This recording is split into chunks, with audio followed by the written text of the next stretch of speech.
Kasi may naka-igorot costume. Ang pangit ng costume. Ay no, not pangit. Ganun talaga dati, love.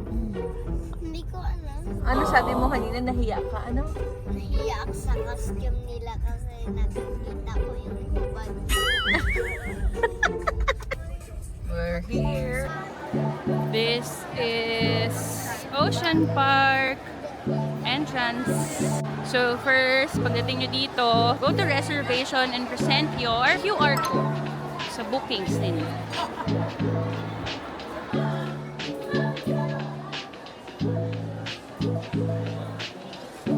So this is the map. So these are the price list. Hi Squad. So, we suggest na kapag mag-book kayo ng ticket, you book on Klook or Agoda kasi mas mura than compared kapag nag-walk-in kayo dito sa mismong Ocean Park. Yes, correct sila kasi kapag online ka nag-book, it's 900 pesos ticket dito pagka nag-walk-in kayo. Kapag Klook kayo bumili or Agoda, it's around 700 pesos. So, mas sulit, mas mura.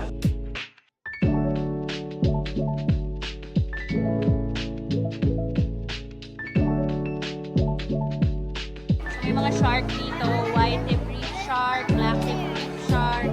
Alright, come on, let's go to the shark.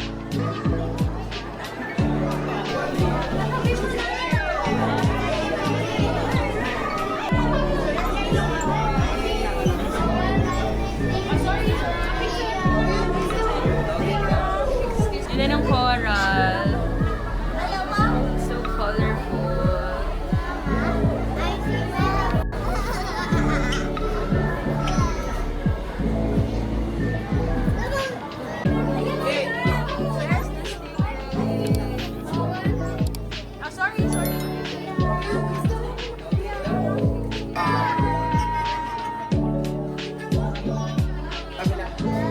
Naman si Richie, sobrang na-amaze siya dun sa fish.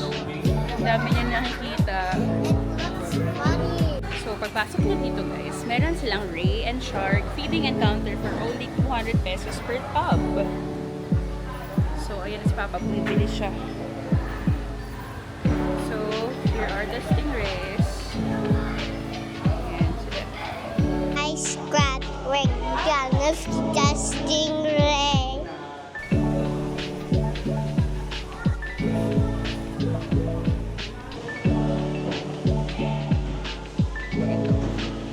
Nakaka-stress, kuya! Ayoko! Kaya niyo na yan. Oh my God! Ano naman po pwede niyo ba? Pakatapos lang ni Riley at ni Rap mag-feed ng shark and stingray. How was it? Did you like it? No. Why? The stingray was gonna splash me. So, yung stingray, sinasak lang niya from your hands yung food. Tapos sa shark naman, idadrop mo lang sa may bunganga niya kasi bulag pala sila.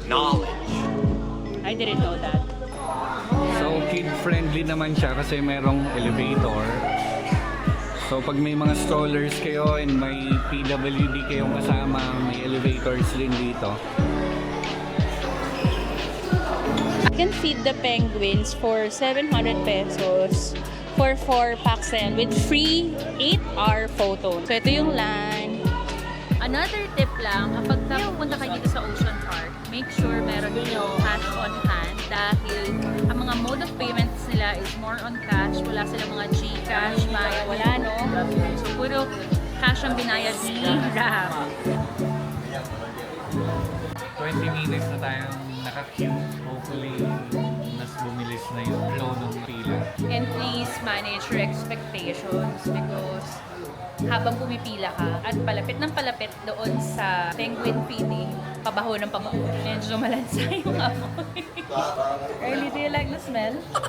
No, why? It smells stinky. Okay na?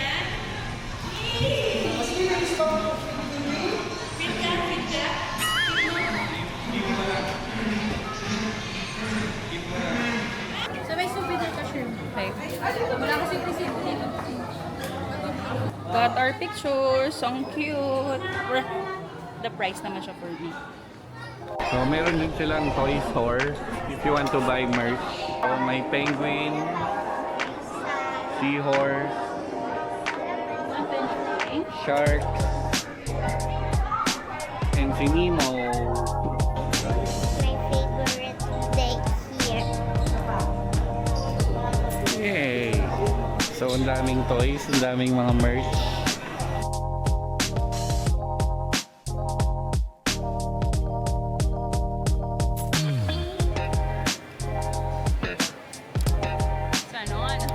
So this is Manila Bay. Ito yung view natin ngayon. Dito sa part na to, mahangin. Pero sa loob ng Manila Ocean Park, guys, yun talaga yung pinaka-complain ko. Ang init sa loob. Nakakahagard. So, wear comfy clothes. Again, magdala kayo ng portable fan. Yun ang pinaka-important. Gonna have lunch here at Hapag. Pero waiting pa. Time check. 5 p.m. Hindi, 12:19 pa lang. At gutom na yung bata ko. Ayun, naghihintay. Another tip is, pag pupunta kayo dito sa Ocean Park, make sure kumain kayo ng marami during breakfast dahil kapag ka lunchtime, nagiging crowded na lahat ng mga restaurants dito. So, time check, it's 12:43. Medyo late na kami makakapag-lunch ngayon. Kakaupo pa lang namin dito sa Hapag. Dapat busog kayo. Or up along the way, habang nag-iikot-ikot kayo sa Ocean Park, may mga coffee shop inside. Pwede kayong mag-order if you like. Para hindi kayo magutom. Kagaya namin. Butter garlic, daing, and fried chicken. Order. Okay, let's eat. We're so hungry. Bill reveal. Ewan ko kung nakikita, pero ang total is 2709.54. Ulit naman. Focus natin. Natapon, guys. Walang natira. We're gonna watch the Sea Lion show at 2:30.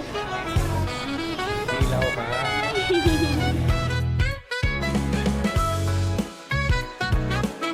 Ito pala sa tabi yung Ocean Park Aqua Adventure. Kaya lang close sila today until July.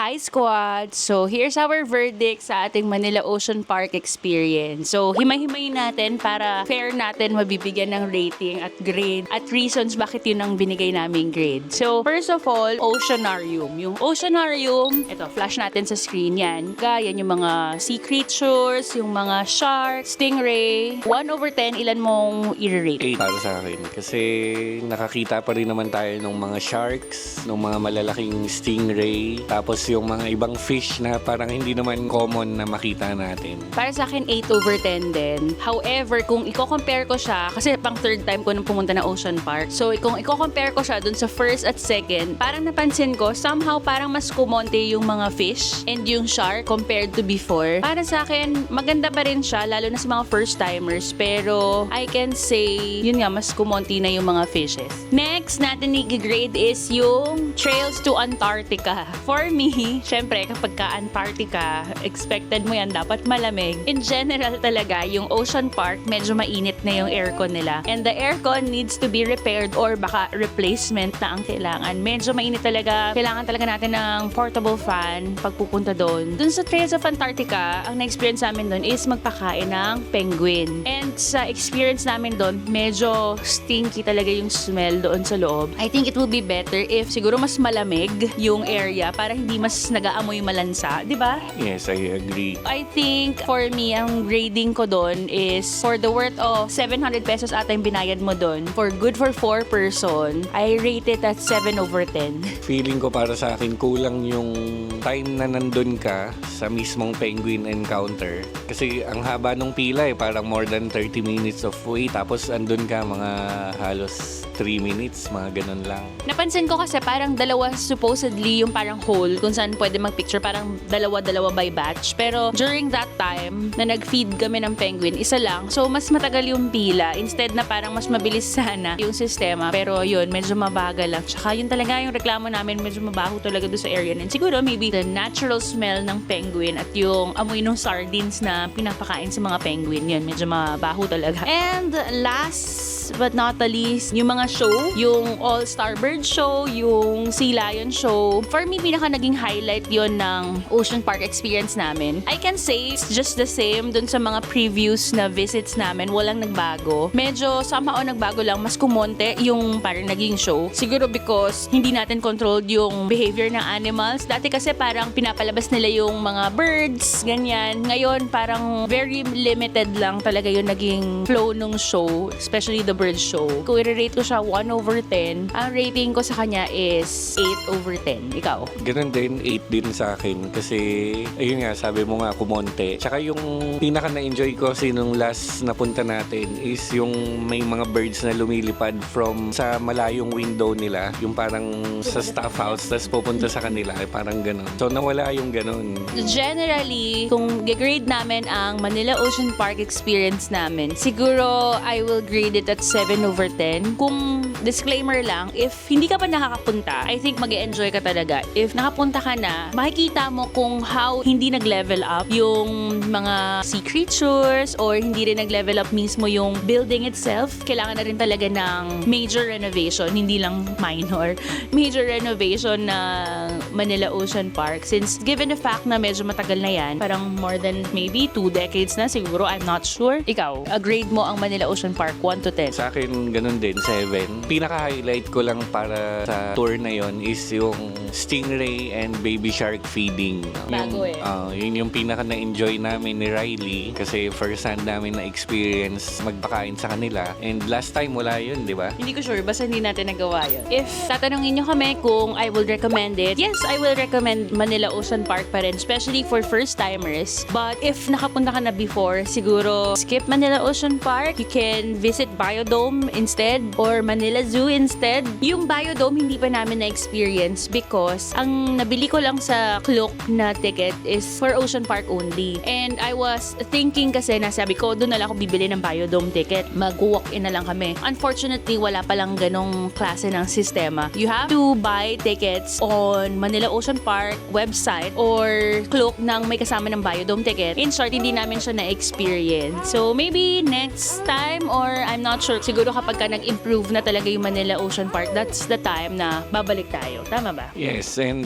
paalala mo na lang din na hindi pwedeng bumili ng ticket on the same day. Mga Biodome and Pwede kang bumili ng Ocean Park ticket on the day kung kukunin mo yung mga packages nila. Pwede naman mag-walk-in. Mas mahal if doon kayo bibili. Yung Biodome, wala siyang ticket alone. Kailangan parang package siya sa kasama na yung Manila Ocean Park, ganun. Kung Biodome lang, kailangan mong bumili ng ticket on their website at least a day before of your visit. But generally, guys, I must say, super nag-enjoy naman kami sa Manila Ocean Park experience namin. Despite of the cons, marami pa ring happy at saka fun memories with Riley and Richie. Si Richie, sobrang na-fascinate siya dun sa Oceanarium. First time niya na-experience yun. Parang ang likot-likot ng mata niya kasi ang dami niyang nakikita. And at the same time, si Riley, come here. Nag-enjoy din talaga si Riley since yung na-experience niya how to feed the stingray and the shark. Did you enjoy Manila Ocean Park? Yes. Rated 1 to 10.